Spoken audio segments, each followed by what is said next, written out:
자, 아직 말씀이 시작도 안 했는데 벌써 잠자려고 하는 친구도 있네요.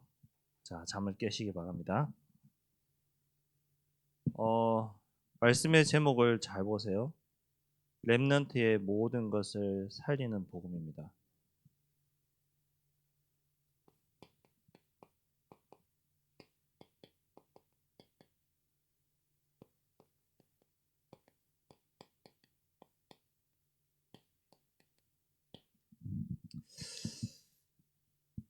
오늘 본문 말씀의 배경은요. 이제 바울이 로마 감옥에서 순교를 앞두고 디모데에게 쓴 편지를 말하는 거예요.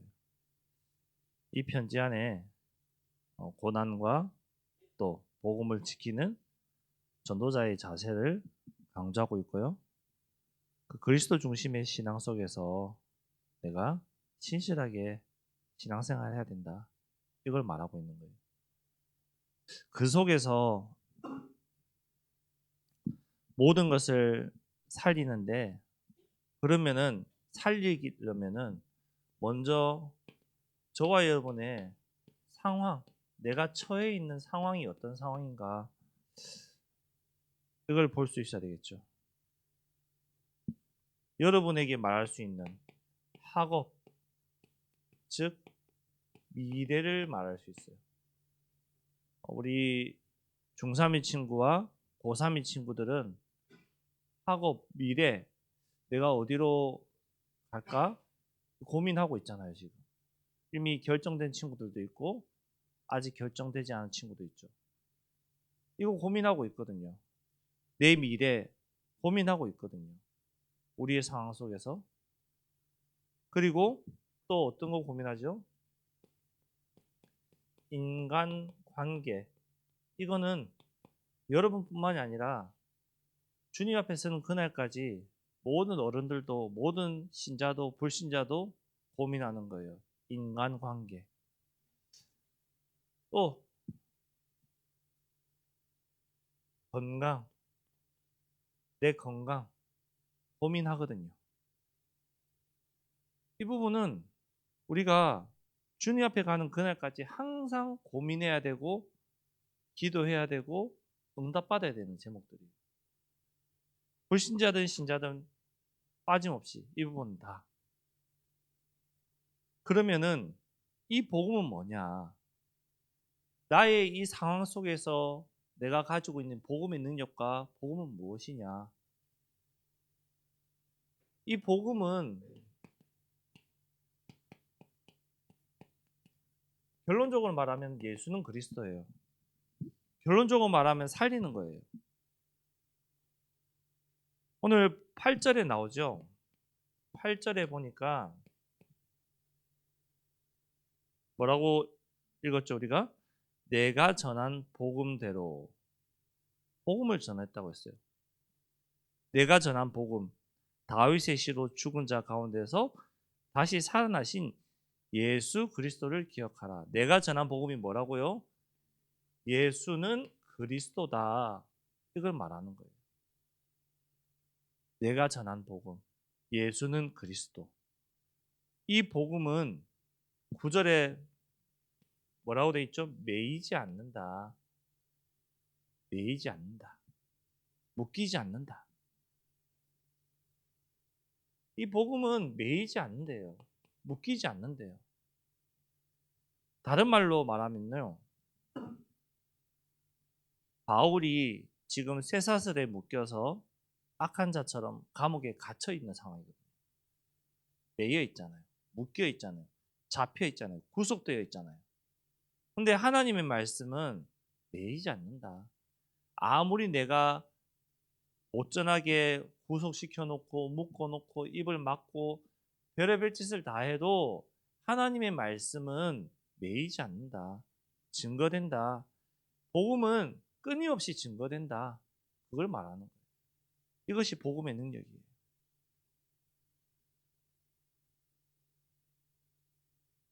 이 복음의 능력이 10절에 구원의 축복을 말하고 있죠. 그러므로 내가 택함 받은 자들을 위하여 모든 것을 참음은 그들도 그리스도 예수 안에 있는 구원을 영원한 영광과 함께 받게 하렵니다. 택한 자들 참고 왜 구원받게 하기 위해서. 구원받는 데서요. 구원의 축복을 말하는 거예요. 어디에서 구원의 축복일까요? 창세기 3장 죄 아래에 있는 나를 택하셨고 그 택함 받은 내가 구원받았다는 거예요. 저와 여러분은 죄 아래에 있었던 존재. 다 죄인이에요. 한 사람도 의인이 없어요.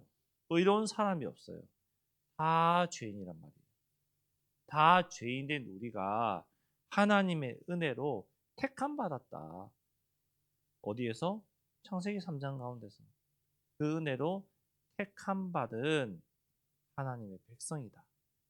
이걸 말하고 있는 거예요. 이것이 복음의 능력이고 복음이에요. 내가 죽을 수밖에 없는 그 상황에서 하나님이 나를 찾아오셔서 나를 선택하시고 구원하신 것이 바로 복음의 능력이다. 이렇게 정리할 수 있죠. 복음은 나를 살리는 것이다.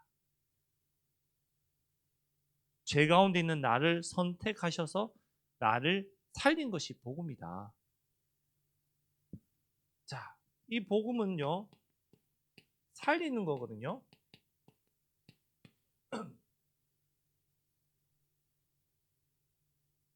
한 번쯤은 들어봤을 거예요. 에스겔 37장 5절.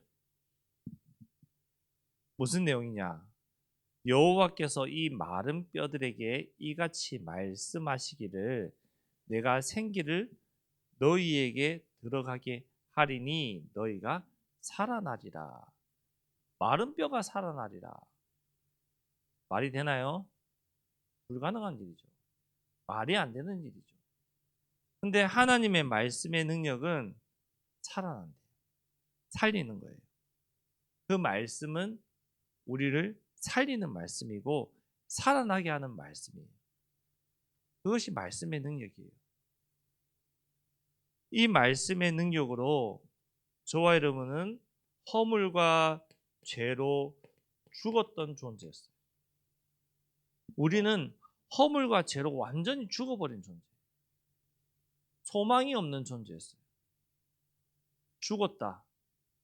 그 의미 몰라요? 아시잖아요. 죽었다. 살릴 수 없어요. 죽으면 끝이에요. 아프다. 그러면 수술하고 약 먹고 치료해서 낫게 할 수 있어요. 가능성은 있어요. 하지만 죽어버렸어요. 아무런 가능성이 없어요. 희망이 없어요. 그런데 죽은 나를 주님이 어떻게 하셨죠? 요한복음 11장 43절에서 44절에 보니까 나사로야 나오너라. 나를 찾아오셨어요. 나를 직접 찾아오셔서 살려버렸어요. 죽은 나를. 우리의 상식과 세상적인 지식과 세상적인 과학적으로는 설명이 안 되지만 믿으셔야 돼요. 하나님의 말씀은 이만큼 능력이 있다. 하나님의 말씀은 죽은 자도 살릴 수 있고 모든 것을 살릴 수 있고 회복할 수 있다. 이 능력을 믿으셔야 돼요. 믿으면은 응답 오게 돼 있어요. 믿으면은 체험하게 돼 있어요. 믿으면은 어느 날 나에게 확신이 오게 돼 있어요. 믿으셔야 돼요.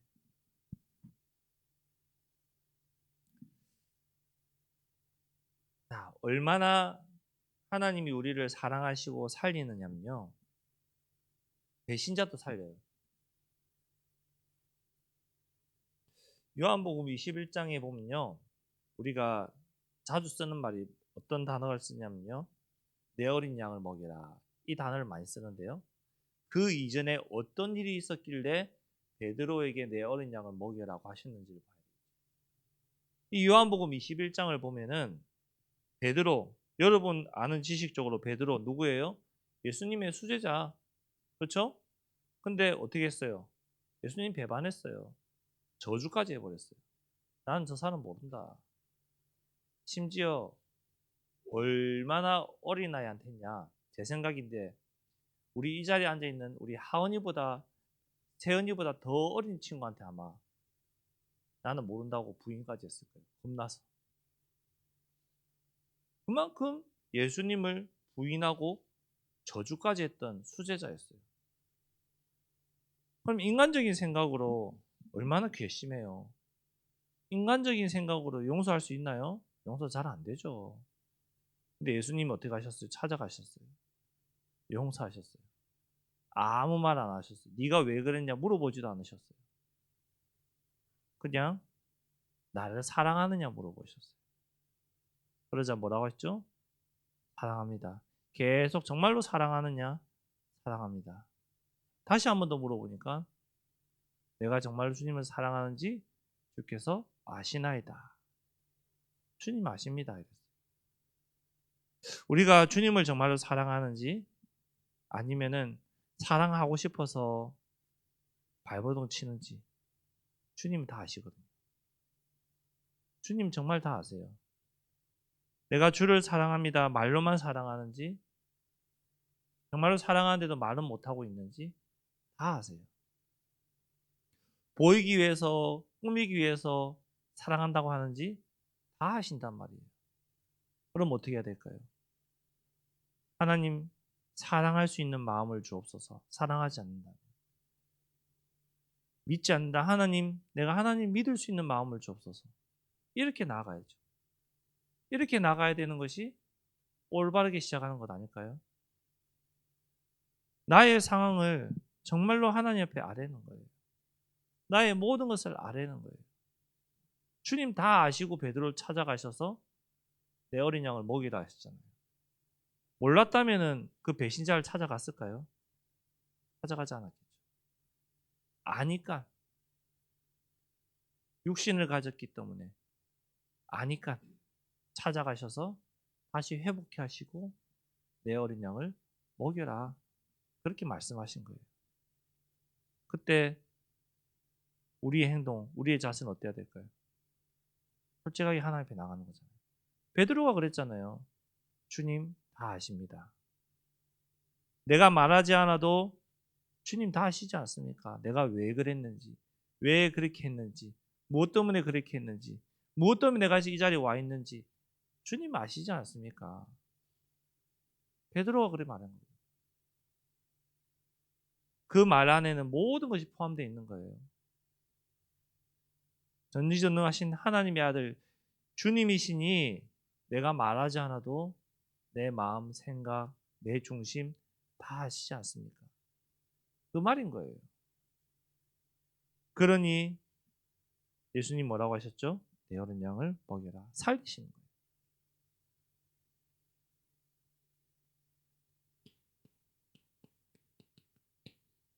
우리에게 언약을 주셨어요. 11절에 한번 볼까요? 미쁘다 이 말이요 우리가 주와 함께 죽었으면 또한 함께 살 것이요. 함께 산대요. 함께. 그 말은 언약을 주셨단 말이에요. 땅끝까지 이 복음이 증거되면 그때 끝이 온다고 말씀하셨는데 그 땅끝까지 복음이 증거되는 그 순간까지 내가 너와 함께 하겠다. 그 언약을 주신 거예요. 12절은 이 12절의 말씀은 마태복음 10장 33절하고 거의 똑같거든요. 동일하게 보거든요. 그냥 마태복음 10장 33절의 말씀은 뭐냐? 누구든지 사람 앞에서 나를 부인하면 나도 하늘에 계신 내 아버지 앞에서 그를 부인하리라. 그 말이거든요. 그럼 12절로 다시 돌아와서 보면은 참으면 또한 함께 왕 노릇할 것이요 우리가 주를 부인하면 주도 우리를 부인하실 것이라. 비슷한 말이죠. 내가 주님을 부인하면 주님도 나를 부인한대요. 내가 정말로 믿지 않아서 부인하는 것과 아니면 믿지만 내가 창피하고 믿음이 없어서 부인하는 것 같을까요? 다를까요? 달라요. 우리는 육신을 가졌기 때문에 창피할 수 있어요. 부끄러울 수 있어요. 믿어지지 않을 수 있어요. 하지만 한 가지는 절대 놓치지 마세요. 뭐냐? 나는 하나님 자녀. 그 사실은 놓치면 안 돼요. 특히 여러분은 더 놓치면 안 돼요. 내가 수시때때로 흔들리고 낙심하고 실패하고 괴로울 수 있거든요. 그래도 여러분 하나님 자녀예요. 그 자녀라는 사실 놓치면 안 돼요. 저는 여러분 나이 때 하나님 자녀라는 사실이 믿어지지 않았어요. 솔직히 안 믿어졌어요. 언제까지 안 믿어졌냐? 청년의 때까지 갈등할 때 많았어요. 정말 내가 하나님 자녀 맞습니까? 근데 나는 왜 이렇죠? 따질 때 많았어요. 근데 하나님이 시간에 따라서 은혜를 주시고요. 내가 의심하고 있고 믿지 않고 있고 불신앙하는 모든 것들을 하나씩 하나씩 더 이상 생각나지 않게 하세요. 어느 날. 그렇다고 완전히 믿어지냐? 그 믿어지는 은혜를 체험을 하게 하세요. 우리. 그것을 보고 은혜라고 하는 거예요. 그럼 그 믿어지는 은혜와 체험을 하려면 어떻게 해야 돼요? 내가 그것이 믿어지는 은혜 받는 체험하는 곳에 여러분이 있어야 된다. 여러분이 그 자리에 있어야 된다. 내가 의심을 가지고 믿지 않는 마음으로 있지만 그래도 그 자리에 있다 보면은 그 의심이 풀어지고 믿어지는 은혜가 임하는 거예요. 그래서 여러분 보고 졸아도 예배 자리 나오고 힘이 없어도 예배 자리 나오고 아무 말할 수 없어도 선교지, 전도지 현장 가서 보라는 거예요. 가야 된다는 거예요.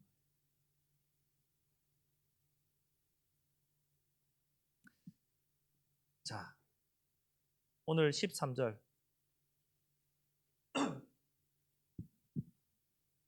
미쁨을 말하거든요. 이 미쁨은 어떤 의미가 있냐면요. 믿음직하게 여기는 마음을 뜻하는 거예요. 사전적인 의미로. 우리의 연약함과 흔들림, 불완전함 속에서도 하나님은 약속을 지키시는 신실한 분을 말합니다. 맞잖아요. 우리가 한번 질문해 볼게요. 솔직하게 한번 여러분 마음에 대답해 보세요. 내가 예수는 그리스도 모든 문제 해결자 완벽하게 믿습니다 하고 이 자리에 나와서 예배드리는 친구 여기에 몇 명이나 있을까요? 몇 명이나 있을까요? 그러면 조금 더 넓게 질문해 볼게요. 오늘 오전 11시 예배에 많은 성도님들이 나와서 예배드리는데 예수는 그리스도 모든 문제 해결자 완전 말씀 속에서 내가 응답받고 있고 축복받고 있고 행복한 상태에서 나와서 예배드리시는 분 몇 분이나 계실까요? 그럼 목회자들 중에서 과연 얼마나 있을까요?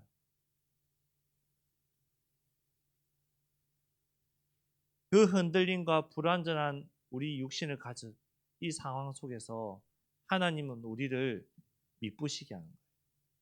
하나님은 변하지 않으세요. 하나님은 우리에게 주신 언약, 약속 결코 부정하지 않으세요. 지키세요. 반드시 응답하세요. 이루어 가신단 말이에요. 왜? 전지전능하신 하나님이시고 내가 그분의 자녀니까. 그 이유밖에 없어요. 자녀란 이유밖에 없어요.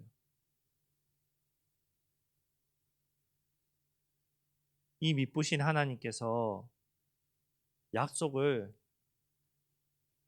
반드시 지키신다고 하셨어요. 자, 결론적으로 이 복음의 능력이 모든 것을 살리는 건데요. 그렇다면은 이 복음의 능력은 뭐냐? 다시 기본으로 근본으로 돌아가서 복음의 능력은 구원의 축복이에요. 구원을 주시는 능력이에요. 로마서 1장 16절에서 17절에 말씀하고 있죠.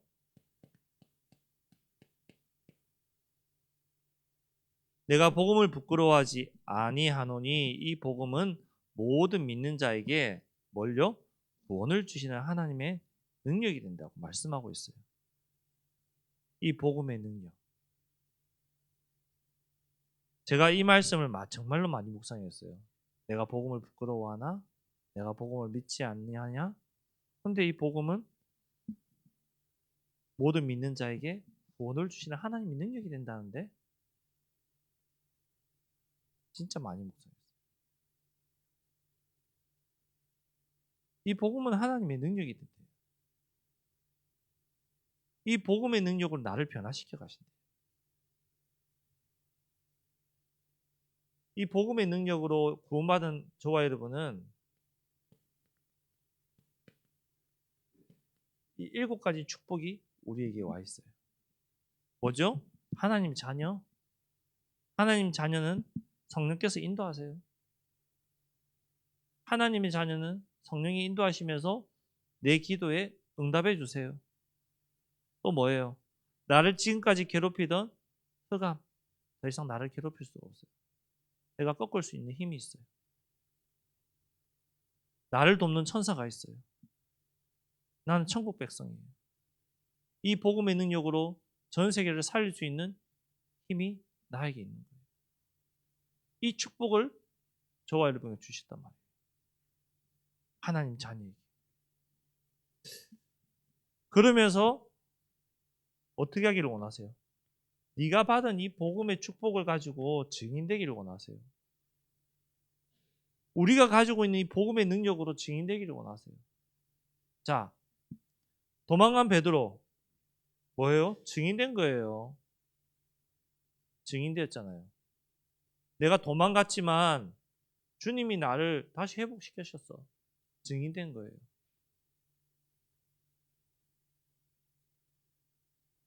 저와 여러분도 베드로처럼 증인될 수 있어요.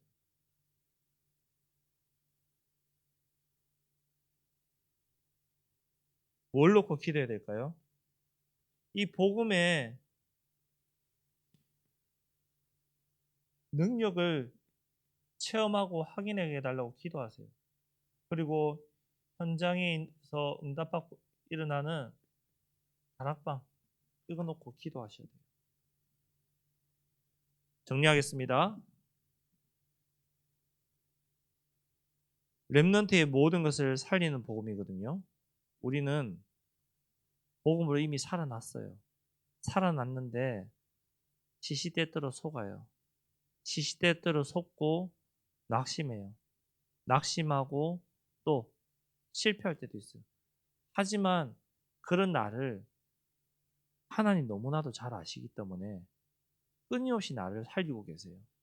끊임없이 나를 위해서 간구하고 계세요.